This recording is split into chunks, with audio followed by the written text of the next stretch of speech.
तो रीइंकार्नेशंस के एपिसोड 303 के साथ हाजिर हो। तो लास्ट एपिसोड के एंड पे हमने देखा था कि हमारा लिंजुई शी क्लिन के पास पहुंच जाता है। शी क्लिन को मना रहा था कि वो उसका साथ दे। शी क्लिन को उसे अपने लिए सबमिट करवाना है। शी क्लिन उसे कहता है कि नहीं, हम लोग बहुत ज्यादा कमजोर हैं, हम लोग फाइट में गार्ड किंग को नहीं हरा पाएंगे, इसी वजह से मैं तुम्हारा साथ नहीं दे सकता। उसी वक्त जाओ बाइली बाहर निकल आती है, सॉरी बाई जाओली बाहर निकल आती है। जाओली बाहर निकलने के बाद वहाँ पर एक जोरदार दहाड़ लगाती है और सामने बेचारे शी क्लिन को डरा देती है। शी क्लिन बहुत ज्यादा घबरा जाता है। तो बाई जाओली उसे कहती है कि मुझे तो यकीन नहीं हो रहा कि हमारे डीमन क्लैन में तुम्हारे जैसा एक डरपोक भी है। तुम इतने ज्यादा डरपोक कैसे हो सकते हो कि तुम यहाँ पर गार्ड किंग के साथ फाइट करने के लिए राजी नहीं हो रहे। तो क्लिन बेचारा बहुत ज्यादा घबरा जाता है और कहता है कि आए तुम कौन हो, तुम कहाँ से आई हो, तुम्हारी इतनी ज्यादा स्ट्रेंथ है, फिर भी मैंने तुम्हारे बारे में कभी क्यों नहीं सुना कि तुम कौन हो और कहाँ से हो। और साथ ही वो अंदर से सोच रहा होता है कि जरा देखो तो सही, इसके पास कितनी ज्यादा पावर है, इसकी स्ट्रेंथ और इसकी ब्लड लाइन की पावर देखो। हालांकि मैं भी एक डीमन हूँ, लेकिन इसकी ब्लड लाइन की पावर मेरी ब्लड लाइन की पावर से बहुत ज्यादा प्योर है। तो भाई जाओली उसे कहती है, हाँ तुम मुझे नहीं जानते क्योंकि मैं तुम्हारे यूनिवर्स से हूँ ही नहीं, मैं एक दूसरे यूनिवर्स से हूँ, इसी वजह से तुम मेरे बारे में बिल्कुल भी नहीं जानते कि मैं कौन हूँ। भाई जाओली उसे कहती है कि तुम्हारी बातें सुनने के बाद पता चलता है कि तुम एक बहुत ही डरपोक मॉन्स्टर हो। हालांकि यहाँ पर मॉन्स्टर्स हैं, लेकिन तुम यहाँ पर सबसे ज्यादा स्ट्रॉन्गेस्ट मॉन्स्टर्स में से हो, लेकिन इसके बावजूद तुम यहाँ पर फाइट करने के लिए राजी नहीं हो रहे। इसी वजह से मुझे लगा ही था कि ये वाला 12 यूनिवर्स बहुत ज्यादा कमजोर यूनिवर्स है, जहाँ पर मॉन्स्टर्स भी बहुत ज्यादा कमजोर है, जैसे कि तुम हो। तो शी क्लिन उन लोगों से कहता है कि अब जबकि तुम्हारे पास एक बहुत ही पावरफुल मॉन्स्टर है और अगर ये अपनी स्ट्रेंथ को रिकवर कर लेती है तो मुझे लगता है कि ये 6 पंख वाले गार्ड किंग को आसानी से हरा सकती है। तो फिर ठीक है, मैं भी तुम्हारी टीम में हूँ, मैं तुम्हारे साथ जाने को तैयार हूँ। तुम्हारा लिंजुई लोगों से कहता है तो फिर ठीक है, ये तो यहाँ पर काम पूरा हो गया। अब हमारा अगला मिशन यह है कि मैं बाउंड्री सी एरिया में जाना होगा और वहाँ पर जाकर हमें पोसाइडन को ढूंढना है, हमें ड्रैगन किंग को ढूंढना है। उसके बाद हम लोग टियान फेंग यानी कि फीनिक्स को आजाद करवाने के बारे में कुछ सोचेंगे, कैसे उसको ढूंढ कर लाना है। तो नेक्स्ट में प्रीमोर्डियल कॉन्टिनेंट का दिखाया जाता है। प्रीमोर्डियल कॉन्टिनेंट में जहाँ पर एल्केमी किंग सिटी है, एल्केमी किंग सिटी के बाहर दिखाते हैं पंख वाला गार्ड किंग वहाँ पर आता है और कहता है कि तुम मेरे स्टूपिड ब्रदर, तो तुमने ये वाला तरीका यूज किया, तो तुम यहाँ पर मेरे खिलाफ जाने के लिए ये सब कुछ कर रहे हो, तुमने यहाँ पर अपना एक सिटी बिल्ड किया हुआ है। बहुत ही जल्दी यहाँ पर मैं चारों फैमिलीज को तुम्हारे टियानजू के खिलाफ कर दूंगा। चारों फैमिलीज जब यहाँ पर तुम्हारे खिलाफ होंगी तो यहाँ पर एक वार छिड़ जाएगी और यहाँ पर प्रीमोर्डियल कॉन्टिनेंट में तुम्हारा जीना बहुत ज्यादा मुश्किल हो जाएगा और उसके बाद तुम्हें मेरे पास आना ही पड़ेगा। और साथ ही वो सोच रहा था कि मेरा ब्रदर अभी बिल्कुल वैसे का वैसा ही है, यानी कि अभी भी यहाँ पर लोगों को पनाह दे रहा है, बिल्कुल वैसा ही नरम दिल है जैसा ये पहले कभी हुआ करता था। फिर साथ ही उसकी नजर वहाँ पर सामने लिंजू के ऊपर पड़ती है। वो कहता है ये बंदा तो बिल्कुल वैसे का वैसा दिखता है, यानी मेरे ब्रदर के जैसा, बिल्कुल उसके जैसा ही दिखता है। साथ ही वो सोच रहा था क्यों ना इस बंदे को यूज किया जा सके, तो इसे यूज करते हैं और सभी लोगों को लिंजुई के खिलाफ कर देते हैं, यानी कि अपने ब्रदर के खिलाफ कर देता हूँ। तो 6 पंख वाला गार्ड किंग जो होता है वो वहाँ पर अपनी पावर्स को रिलीज करते हुए लिंजू के ऊपर अटैक करता है और उसको कुछ ऐसी पावर्स देता है जिसकी वजह से वो बेजर्क हो जाता है, यानी कि अब लिंजू अपने कंट्रोल में नहीं रहेगा और जहाँ पर सभी लोगों के ऊपर अटैक करना शुरू कर देगा। यहाँ पर लिंजू को यूज कर रहा है क्योंकि लिंजू की शक्ल हमारे लिंजुई से बहुत ज्यादा मिलती जुलती है, इसी वजह से लिंजू जो भी करेगा उसका इल्जाम लिंजुई के ऊपर आने वाला है। तो नेक्स्ट सीन दूसरी तरफ का दिखाते हैं जहाँ पर हमारा लिंजुई इस एरिया की तरफ आगे बढ़ रहा था। इस वक्त उसकी रिंग जो होती है वो चमकती है, रिंग के अंदर से एक मैसेज आता है जो कि किंजी की तरफ से एक मैसेज होता है। किंजी का जो एक शैडो क्लोन होता है उसके अंदर से बाहर निकलता है। तुम्हारा लिंजुई से कहता है किंजी क्या हुआ, तुम यहाँ पर क्या कर रही हो, क्या कोई स्पेशल बात है। तो किंजी उसे कहती है बहुत ही बुरा हुआ है,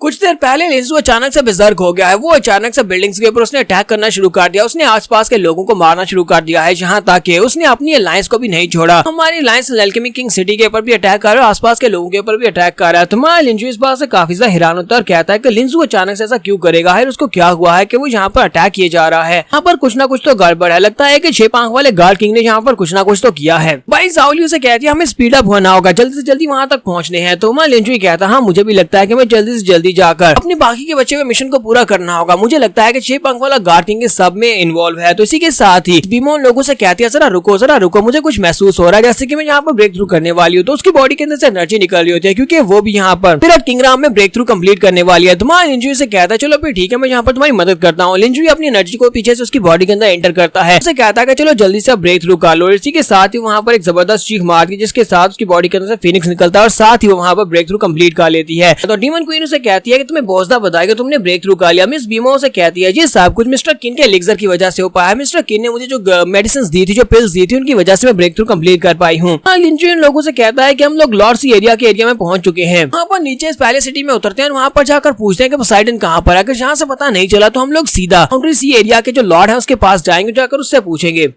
तो मान लिंजुई के पास आपको पता है कि अब उसके पास एक टाइगर भी है, तो वो टाइग्रेस भी बाहर निकली होती है। तो जो उसकी लिन होता है वो उससे पूछता है कि तुम्हारा ऑरा जो वो काफी ज्यादा मिस्टीरियस है, तुम कौन सी राम में हो। तुम्हारा लिंजुई से बताता है कि ये बहुत ही जल्दी स्पिरिचुअल किंग राम के आखिरी लेवल तक ब्रेक थ्रू करने वाली है। इस वक्त ये मिडिल स्टेजेस के ऊपर है। तो टाइग्रेस किलिन से कहती है, हालांकि मैं यहाँ पर इंपीरियल लेवल की एक मॉन्स्टर हूँ, लेकिन इसके बावजूद तुम्हारी स्ट्रेंथ मुझसे बहुत ज्यादा है, जैसे कि तुम मुझसे बहुत ज्यादा पावरफुल हो, तुम वाकई में एक मिस्टीरियस मॉन्स्टर हो। तुम्हारा लिंजुई लोगों से कहता है, चलो जल्दी से रेडी हो जाओ, हम लोग जी हाई सिटी में पहुंच चुके हैं। सामने जी हाई सिटी है, हम सभी लोगों को अपनी ब्रेथ को हाइड करना होगा, वहां पर चलकर देखते हैं कि वहां पर क्या चल रहा है। तो ये सभी लोग वहां पर नीचे लैंडिंग करते हैं। ये सभी लोग वहां पर लैंडिंग करते हैं, तो वहां पर सी एरिया के कमांडर्स के लोग पहले से मौजूद होते हैं। वहां पर उनके सामने एक कमांडर होता है जो कि चिल्लाकर बाकी सभी आम लोगों से कह रहा होता है कि सभी लोग रास्ते से हट जाओ, क्योंकि 13 सी एरिया के सभी लोग यहाँ पर आ चुके हैं। 13 सी एरिया के जो लॉर्ड्स होते हैं उन सभी लोगों को यहाँ पर बुलाया गया होता है, किंग ने उन सभी लोगों को यहाँ पर बुलाया होता है। तो वहाँ पर जो कमांडर होता है सभी लोगों को रास्ते से हटाने की कोशिश कर रहा होता है, उन सभी से कह रहा होता है कि रास्ते से हट जाओ। लोग भागते हुए सभी लोग रास्ते से हट रहे होते हैं, जबकि हमारा लिंजुई जो होता है वो उनके सामने खड़ा होता है। वो लोग उसे कहते हैं, क्या तुमने सुना नहीं हमने क्या कहा, रास्ते से दफा हो जाओ। हाँ, लिंजुई के पास क्योंकि 2 मॉन्स्टर्स होते हैं, तो वो दोनों मॉन्स्टर्स को देखकर कहता है, तुम्हारे पास जो 2 मॉन्स्टर्स हैं ये मुझे दे दो और खुद यहाँ से दफा हो जाओ, क्योंकि मुझे ये बहुत ज्यादा पसंद आ गए हैं और मैं क्योंकि मिलिट्री का कमांडर हूँ तो मैं कुछ भी चीज यहाँ पर से सीज कर सकता हूँ।